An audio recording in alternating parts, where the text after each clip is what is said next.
How's it going, everybody? Andrew Zarian here, Wrestling Observer Live. We're here every day, Monday through Friday, 3 p.m. Eastern, 1 p.m. Eastern, Saturdays with Jim Valley, and Sundays, 6 p.m. Eastern, with me, Andrew Zarian.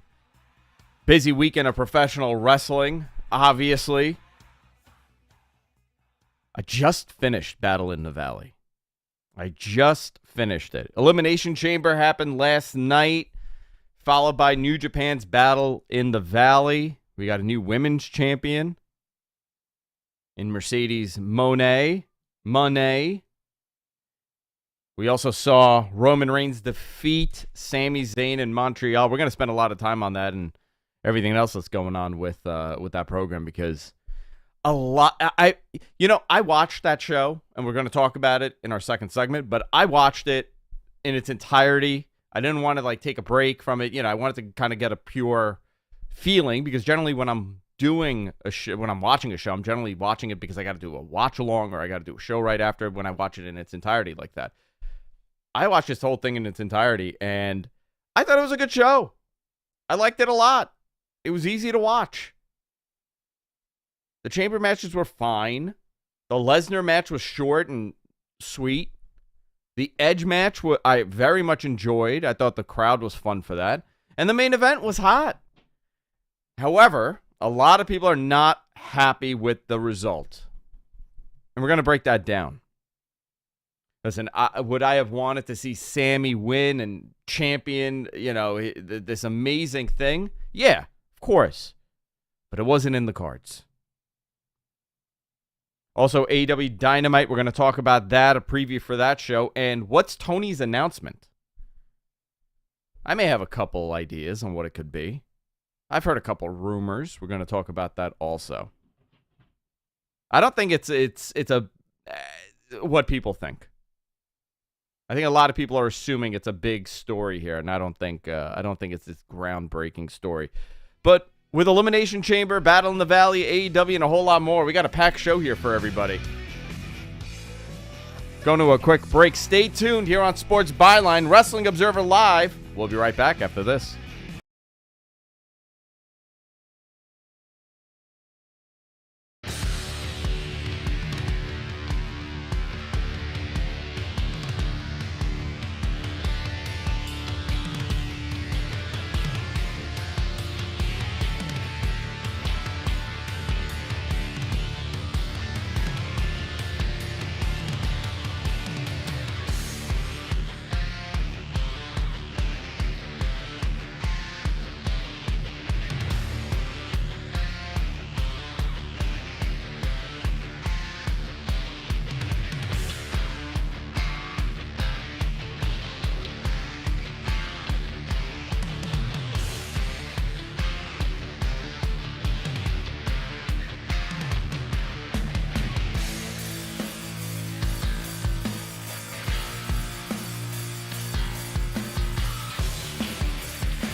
Wrestling Observer Live, Sunday edition here on Sports Byline. I watched a lot of wrestling the last 2 days. Not complaining, though. It was good wrestling. So when it's good, you want to enjoy it, right? We only complain when it's bad. Actually, that's not true. We complain regardless. Raw Women's Championship number one contendership match was first on the show. Asuka defeated Liv Morgan, Raquel Rodriguez, Natty, Carmella, and Nikki Cross. Natalya got a big reaction in Canada. You know, they're in Montreal. They announced 17,000 plus in that building. And I got to tell you, it was jam-packed. But 17,000 is not the number. I mean, they did great. It was like 14, 15, maybe 16, but there weren't 17,000 in the building. Listen, man, look great. They took advantage of that big crowd. They went to these wide shots where you got to see, I mean, top row. The nosebleeds were packed for this.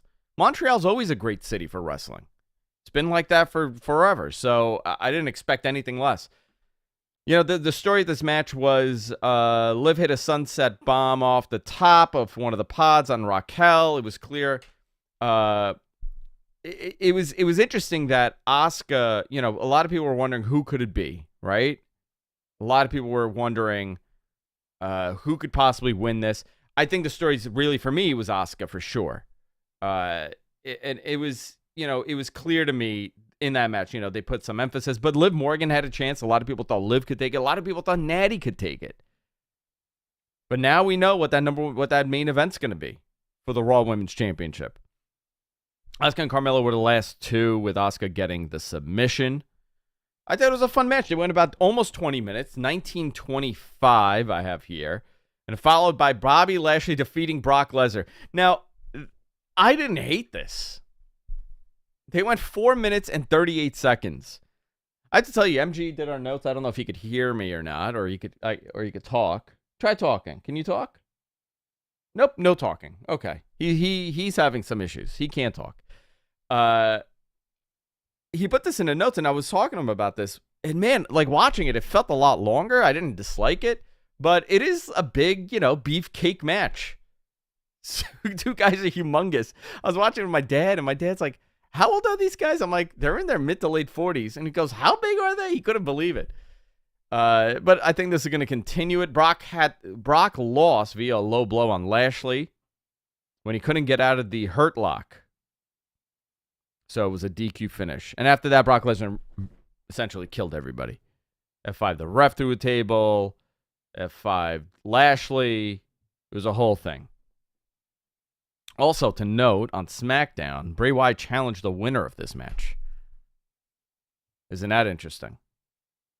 So, what are we going to get now? We're going to get a Bray Wyatt, Brock Lesnar spooky scary match, or we're going to get a Bobby Lashley,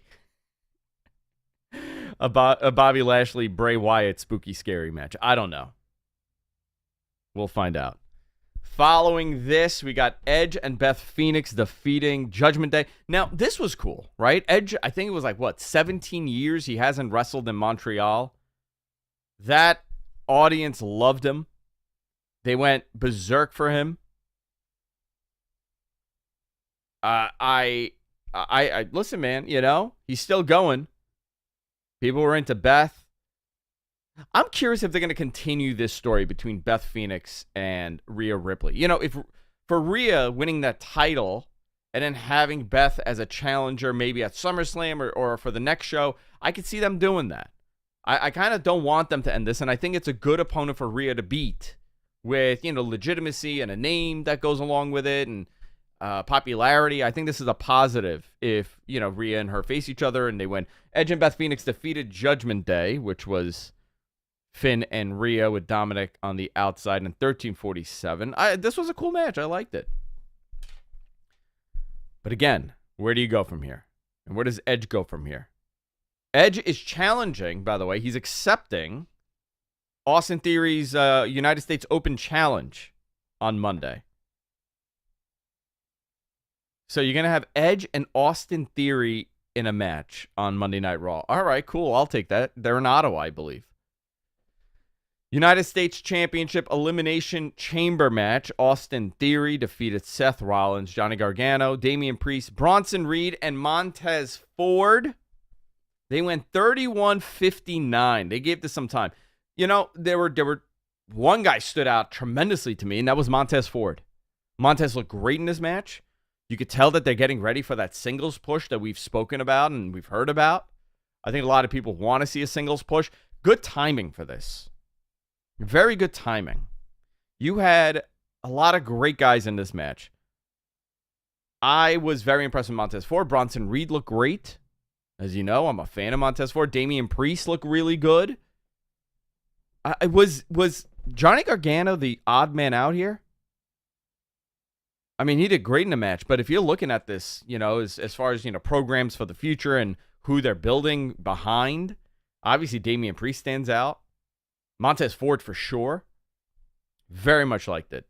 Montez scaled the cage. He skinned the cat and then dropped on the rest of the guys. That was a big spot. It was who did that spot? It was the Mini, right? Who was the manager? What was his name? God. MG. Someone in the chat room could post it. I can't remember. El Toro? Wasn't that the spot?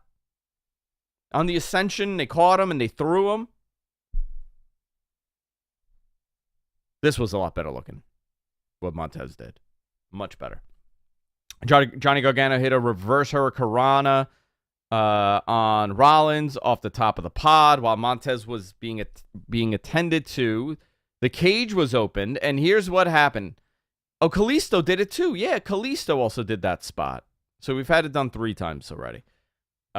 So Montez is being taken out of the ring. So the cage is obviously open to get him out. And Logan Paul runs in and attacks Seth Rollins. Hits him with a buckshot lariat.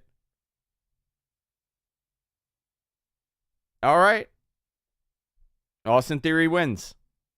So you've set that program up between Logan Paul and Seth Rollins. Listen, I'm not against that match. I think that's going to be a fantastic match at WrestleMania. I get it. I get why people don't want to see it, but I also get why they're doing it. They've seen, they have the metrics here, and they've seen the crossover coming from Logan Paul. They're happy with it, obviously. You don't really get and I'm using hand quotes here for people listening, a celebrity that has that skill set. I mean, it's actually very impressive how good this guy is. And everybody that I speak to that, you know, he's either in the business or was in the business or whatever, they're all super shocked how good he is. Now, is this guy doing, you know, hours and hours in the gym? Probably not. He's probably practicing mostly all the spots. But even to be able to execute it at that level, very impressive. Very, very impressive. You also had the main event, the undisputed world champion, Roman Reigns defeating Sami Zayn in 32-10. We're going to start talking about this, and I'm going to continue it after the break. I very much like this match. The emotion of this match was tremendous. The crowd gave it a much-needed assist. The crowd was the story here. Morrison also did that spot. I'm being corrected, guys. Chat room, always right. The YouTube chat is telling me John Morrison did the same spot that Ford did. Yes, you're absolutely right. Totally forgot about that. From top to bottom, this whole entire main event was based on emotion. Was based on how you felt. The closer we got to this moment, the more people thought Sami Zayn has a chance. Then more people thought, no, not only does he have a chance, this is what they should do. Sami Zayn should beat Roman Reigns in Montreal and win that title. But the reality is that wasn't going to happen. So I get it. I get the disappointment, guys. And we're going to break that all down for you when we come back. Wrestling Observer Live here on Sports Byline. We'll be back right after this.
Wrestling Observer Live, Sunday edition, discussing Elimination Chamber from last night.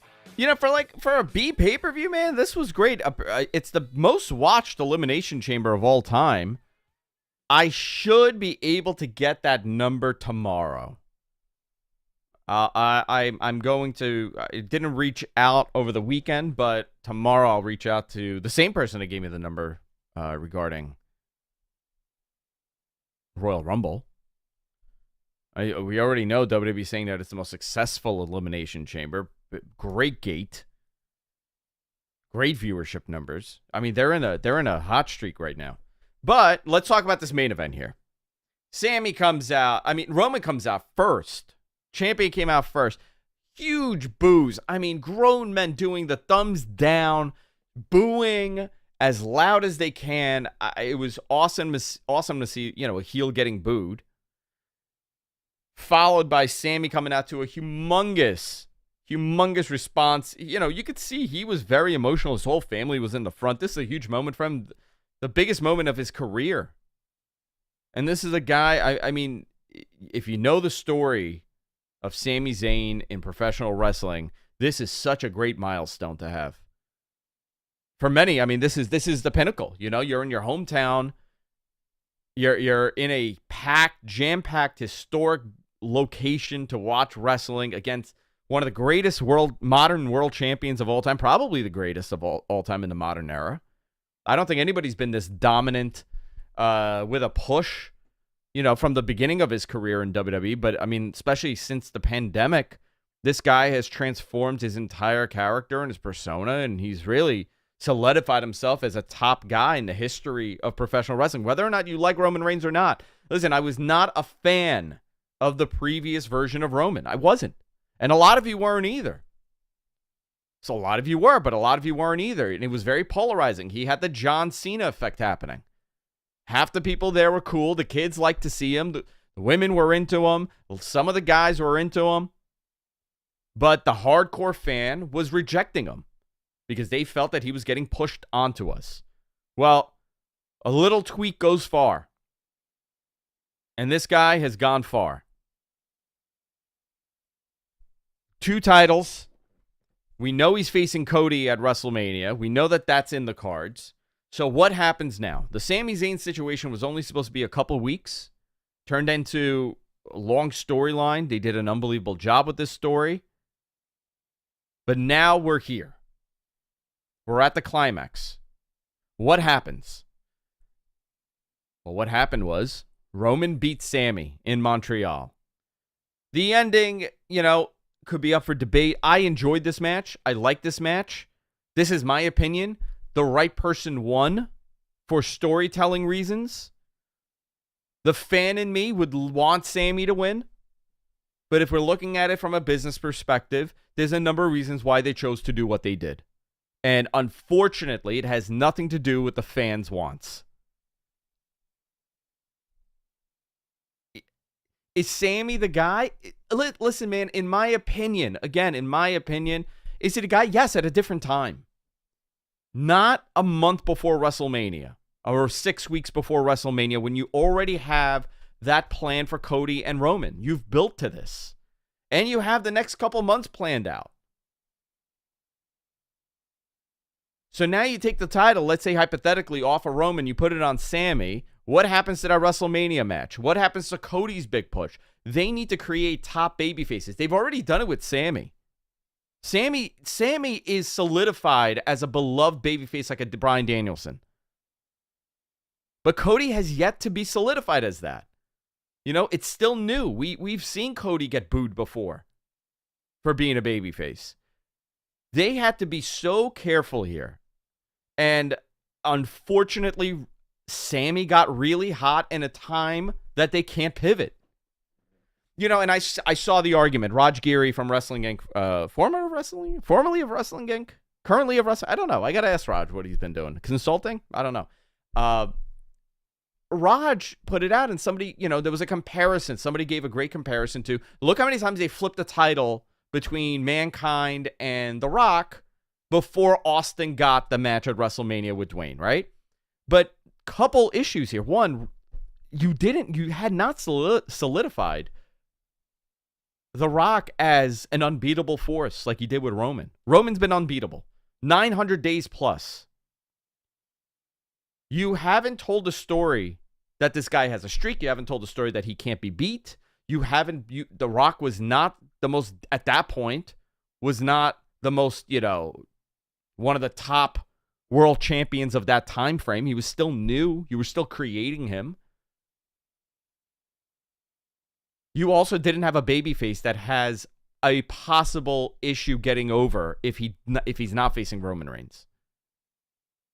There's a number of variables here, and not everything is cut and dry. You can't compare the two. Listen, I would have loved for that, for what a celebration that would have been. I would have loved it. But you have a number of things going against you. Number one is that streak that he has. You know what somebody's brought up to me? I don't know if my producer's audio is working or not, but let's see. Is your audio working? No, it's not. Again, there we go. Somebody brought up, this is hysterical. And again, I don't agree with this, but it was a funny comparison, right? You remember when Ryback got hot for that short period and he faced CM Punk? And people were saying, well, Ryback should win the title, but they would have never done that because there was a streak happening. Not an even comparison. But again, sometimes there's other variables that come into. The other thing, unfortunately, okay, when you're marketing WrestleMania, what's just a better billboard? Is it Roman Reigns and Cody? Or is it Sami and Cody? Listen, I get it. I get it, and I wanted it. But I could also understand the business reasoning behind it. I don't think Sami's going to get hurt by this. I think Sami's going to do unbelievable. Flourish.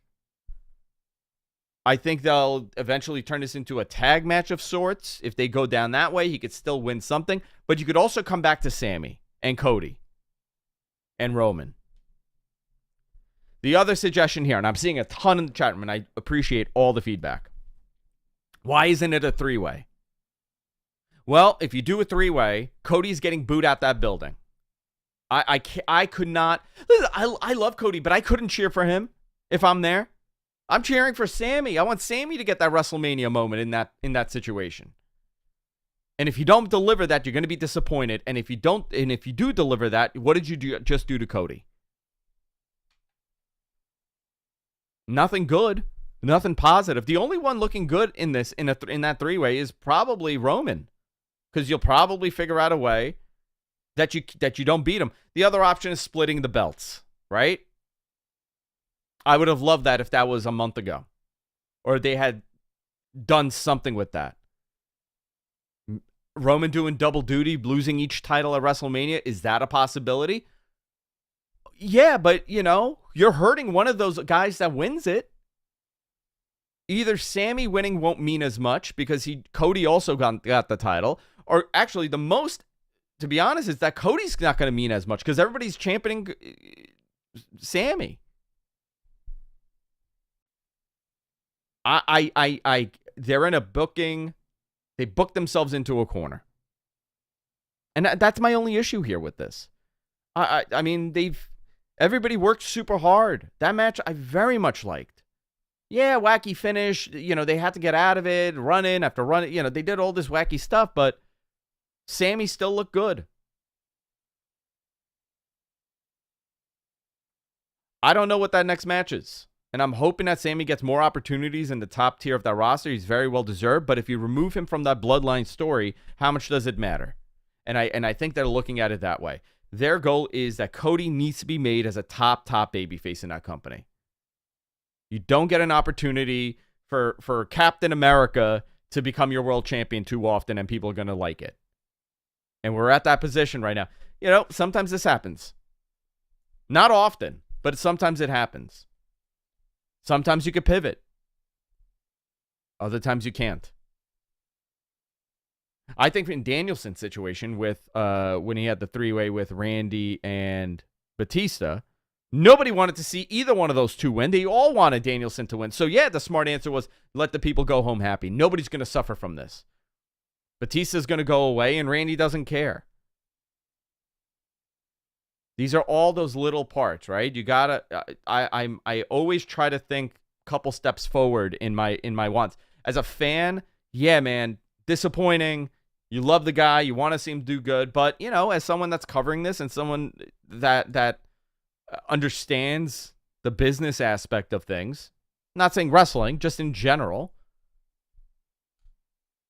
I'm a marketer by nature. I get why they did what they did. But now the question is, where do you go and how do you do it after this?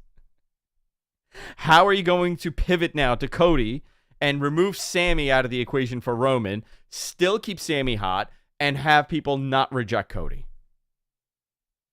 So far, they've done a decent job. Will that continue? I don't know. I can't tell you.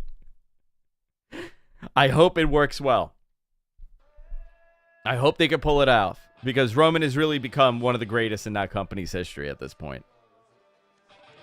When we come back, I want to talk about New Japan and a little bit more. Maybe I'll touch on this tiny bit. I'm seeing a lot of comments coming, so I'll touch on your comments a little bit before we go into New Japan.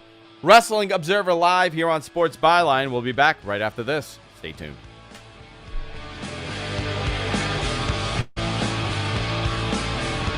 You're clear. Has someone in your family lost a job recently? You might have fixed it. What was it? Afford your mortgage payment? Or do you have a rental property and your tenants aren't paying you? Quick Cash Offer can come to the rescue and pay you cash for your home immediately. Yes, sell your home and get cash all over the phone without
Wrestling Observer Live, Sunday edition here. I look forward to this each and every week. I absolutely love doing this show. It's a lot of fun for me. It's like therapy, guys. We all hang out. We talk about wrestling a little bit. But I have a question for all of you. And give me your feedback. You could tweet me at Andrew Zarian on Twitter, or you could put it in the chat room right now. Do you think the casual viewer, the person that's not listening to this program, the person that is not in our chat room, person that's not seeking this out, do you think they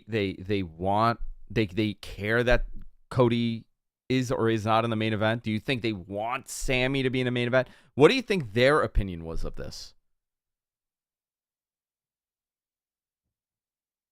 I would love to know.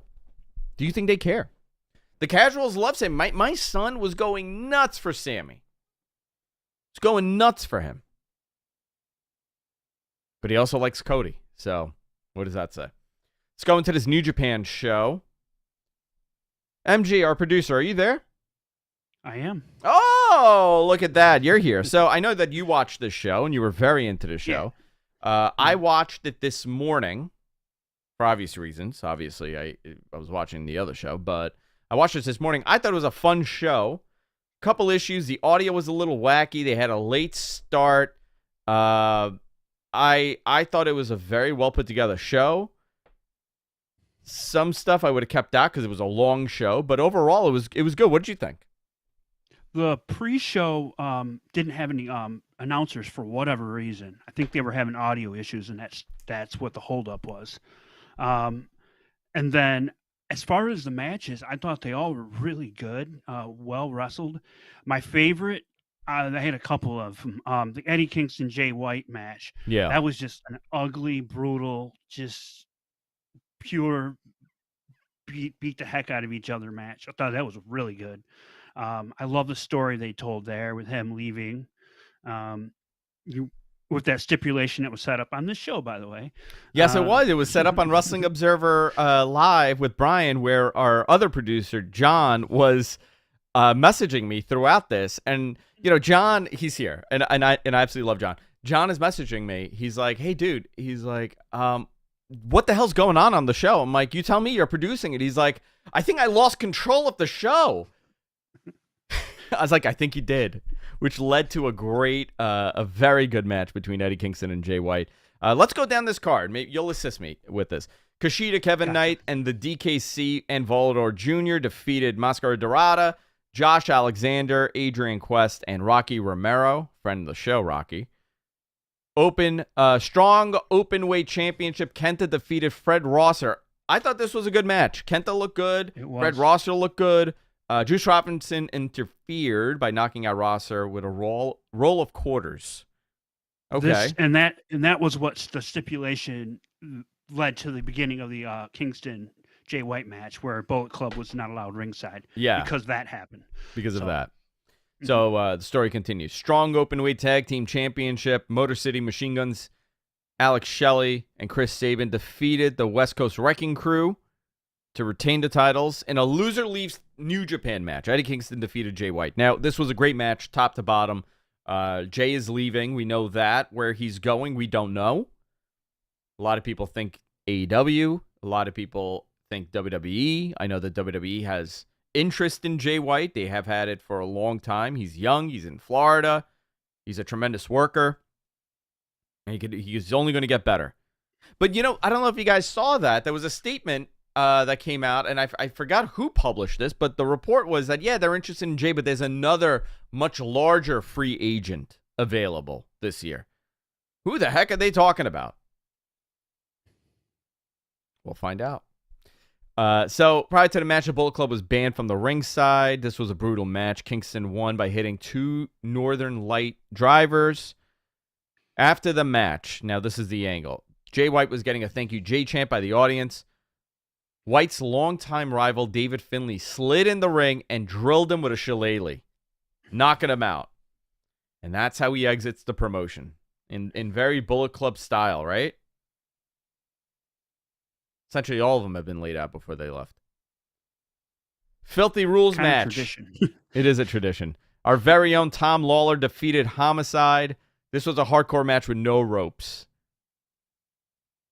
I missed the denim short shorts on Tom, though. Yeah. Tom needs to bring back the denim short shorts. Tom, listen, I know he's listening. Bring back the denim short shorts. I thought this was cool. It was cool to see. It was. I mean, everything they could have done, they did. They got all the plunder out for this one. It was fun though, except maybe thumbtacks. I don't remember that. Mm. New Japan World TV Championship. Zack Sabre Jr. defeated Clark Connors to retain the title. This was a good match too. Zack Sabre's putting on some size, which I like. So here's the two main events. IWGP Women's Championship. Mercedes Moné defeated Kairi to win the title. I think this was the best match on the card. Do you? Yeah, I do. I think it was the best worked. I know the crowd was into it because I don't know if you noticed it, but I noticed the crowd wasn't coming through very well for most of the show. No, it wasn't. But I know people that were at the show. Yeah. I know a lot of people at the show, and I was asking them, and they said, no, it was loud in here. Here's the other thing. You know, talking about the crowd, you know who was there? Bayley was there. Yep. Naomi was there. Naomi was there. CM Punk was there in the crowd. Our very own Dave Meltzer was there. With Garrett, right? With Garrett. Dave's arms look great, by the way. I don't know what that guy does. I was asking him, I'm like, what's your trick? He looked at me and he's like, I just lift weights all day. All day long. He just has dumbbells in his hand all day. That's how he writes the Observer. He just pounds on the keyboard with the dumbbells. It's unbelievable, that man. The physique he's in. It's actually, guys, if you've never met Dave, the photos do no justice. He's jacked to the gills. It's unbelievable. Love it. But Mercedes looked great in this match. Kairi looked great in this match. This is really cool. This was very, very cool to see Mercedes in this. She's in her element. You know, she loves professional wrestling. She studies tapes. She was training with Hoovy for a little bit. Changing her moveset. You know, this is someone that really cares about her presentation and cares about her positioning and cares about the match quality, and it showed here. And this was a very good showing for her. Her finisher really, really looked better on this time out. Yeah, because really it wasn't camera really angle her fault. wasn't as the camera angle was a little off on it, but yeah, it got the point across. It was definitely a solid finisher. It was a great match. Yeah, it was a very good match. And I'll go as far as to say that if it weren't for the next match, who was in the next match, it could have main evented. But I don't think we would have put Okada and Tanahashi behind those two. But anybody else, you could make an argument for it. Yeah, I think you could have made an argument. But unfortunately for that match, IWGP World Heavyweight Championship, Okada versus Tanahashi. Okada retained. I don't think people thought that Tanahashi was beating him, but what a treat that is for that crowd to see those two in a match. You know, they've had some legendary matches over the years, and people got to witness another one. Very good match. After the match, Okada in English said that he wants to reform his tag team with Tanahashi. Then Mercedes Moné came back out and said she wants to tag with Okada. Then the two champions celebrated in the ring. Very cool shot. Very much enjoy this. Now, what does Mercedes do? Where does she go after this? You know, now she has that title. I think Dave said she has 2 dates scheduled in April. One at Sumo Hall on that show, the New Japan show, and then right after that, the Stardom. She's going to do one of the big Stardom shows. Yeah, but then what? In April. I don't know. Maybe I don't know. You know, I'm sure she's gonna do more. Is this going to be the free agent that they're looking to sign? You know, could be. It could be. You know, you bring her in to put that title over and get some new eyeballs and bring, subscribers to New Japan World. And, New Japan is in a revamping stage right now. They had 3 terrible years. They had 3 really, really bad years. They lost the Bucks. They lost Omega. Things slowed down. They were still hanging on. Injuries happened. The pandemic happened. And, Japan is still not fully at 100% with the way that you engage with a live audience. So they have taken many, many steps back. And this was a shot in the arm for them. And a very positive move. Mm-hmm. So not to start any rumors, but could Revolution is 2 weeks away. Could she somehow show up getting involved in that one angle. She could, or she could go back to WWE after this program, and this was a nice little excursion for her to go to New Japan and get it out of her system. Some people could see it that way. Not saying that that's what I've heard or anything close to that, but, you never know. It's all very interesting. She got the biggest pop. She got the biggest pop on that card, for whatever reason. And they commentary, I thought Ian Riccaboni was really good, putting over the entire card and saying, hey, she sold this out. Her match was the only one on this card when it was sold out. Given it's only like a 2,500 seat arena, but we're running out of time in this segment, but Tony has a big announcement next week on Rampage, correct? Yes. A lot of speculation here. A lot of people thinking this is a Ring of Honor deal, or it's another TV show deal, or it's a contract story, it's a acquisition story. I don't think it's gonna be as huge as people think it is. Because weren't they working on a reality show? Isn't that the story, that they're working on a reality show that should be being announced soon? It was, yes. It was, right? Think that might be it. I'm leaning towards that. If I were to lean towards anything right now, and it's not my one side because my hip's hurting, I am leaning. If you're watching me, do you see? I'm like slowly sinking here on this video. I would say that would be the closest thing. There we go. I'm getting heckled by all the producers now. I would say that there's probably another announcement coming soon that would be a little bit more interesting to people. Listen, man, if the reality show may be tremendous. I'm not disparaging it whatsoever, but I don't think people should have their expectations up that this is a Ring of Honor TV deal or something, huge, or CM Punk's coming back or whatever. I wouldn't say it's any of those. But what the heck do I know? I just talk about this on Sundays and Tuesdays and Fridays and whenever I'm a guest on a show somewhere. So like 4 times a week. What do I know? He has a very important announcement, and also they announced Jon Moxley, Evil Uno, All Atlantic Championship, Orange Cassidy, Wheeler Yuta, Acclaimed, Lee Moriarty, and Big Bill, Saraya Sky Blue, Christian Cage, interview with Tony Schiavone, and a Danielson promo. I did not like last week's show. I'll tell you that. I wasn't crazy about last week's show, and a lot of other people weren't because the number was down. It wasn't a bad show. I wouldn't say it was terrible, but this, if I always say I could count how many bad shows AEW has had in its lifespan, which is a great thing to be able to do. I can't tell you how many bad Raws I've seen this year. Far more than bad AEW shows that in its 3-4 year time frame. However, this was not a great show. We'll find out. I don't know. We'll find out what happens this Wednesday. But building up to Revolution here. Revolution has a lot of tickets available still. Almost 3,000 tickets are still available. Wrestling Observer Live here on Sports Byline. We'll be back right after this.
Wrestling Observer Live, final segment of the show. Before we went to break, we were talking about the build to Revolution. According to WrestleTix on Twitter, AEW Revolution is in danger of not selling out, as they have nearly 3,000 tickets still available for the show. I mean, they did add more ticket availability recently. This is as of 5 days ago, so I'm sure the number has shifted. This is not a hard number. However, as of 5 days ago, they had 2,957 tickets still available. The current capacity is 9,826, and tickets distributed is 6,869. Listen, you know, it's not the hottest period for the company. Is it a bad period? No, but it's not the hottest. And I think they're very much aware of this, and they're working at a couple things. I expect some changes to happen in the future, immediate future. But, you know, 3,000 people for a pay-per-view, this would be probably the most lacklustered as far as build goes. You have not done a good job at convincing people that Danielson could beat MJF, or should beat MJF. It's going to be a 60-minute Iron Man match. You also have the Guns and the Acclaim versus two other teams that we don't know yet. Samoa Joe, Wardlow, and a Texas death match between Hangman Page and Jon Moxley. We've seen that one match. We've seen the other match. We don't know what the other one is. And you have not told people that this may be a championship change moment. I understand why someone wouldn't go. But also, you have to remember, AEW really depended on destination shows. You know how many people I know that traveled for AEW pay-per-views over the last 3 years? I think that's kind of winding down now, right? Those guys are kind of, they did it, they traveled for all the shows, and now maybe they're just being selective. That also plays a part in this. I'm sure they'll have maybe 2,000 tickets available, or 1,000 tickets available by the time, but it's not a sellout. Interesting stuff here, guys. We're going to be back next week with another live edition of Wrestling Observer Live here on Sports Byline. You can follow me on Twitter at Andrew Zarian. Submit your questions throughout the week, and we'll start talking about it. All right, guys, that's it. We'll see y'all next time. Take care.